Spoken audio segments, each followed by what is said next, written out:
Wide enough roads, clear stop points and data to show popular routes within the estate. These are some of the reasons Punggol has been picked as the place to roll out driverless community shuttles. For the initial period, we'll probably run them without passengers, just so that, again, people know that the vehicles on the road and they get comfortable with them. Before that, we start taking passengers. And if we are successful, we start in Punggol, we do a few routes. By the end of the year, we bring in the vehicles. Then at the turn of the year, we can look at other places. The plan is to find out how the vehicles can be deployed, address problems that emerge, and then introduce them in other HDB estates like Tengah next.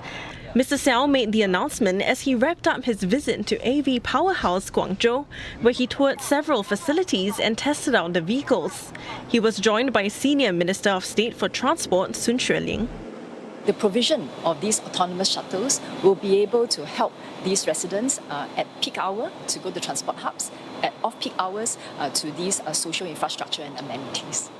For instance, residents in Punggol West can travel east to visit the wet market or polyclinic. Mr. Siow added that AVs will make it possible to provide night rides and serve private estates better, as such routes may not make business sense for public buses. Now, I'm on board one of these autonomous buses. There is no steering wheel, nor drivers. Now, cameras and sensors, they guide every turn, and the ride feels surprisingly smooth.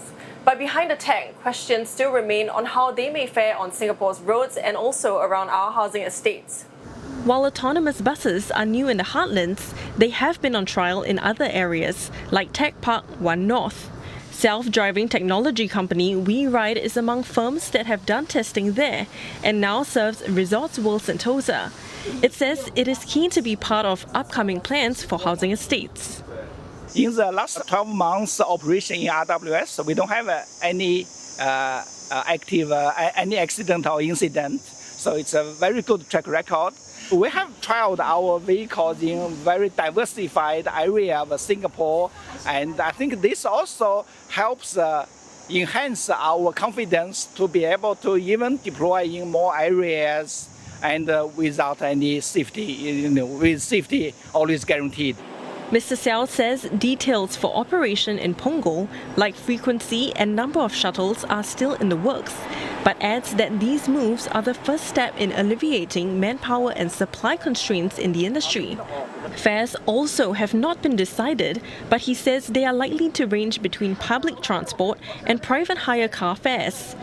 In the meantime, Mr. Siow says the government will review rules and regulations to better support deployment.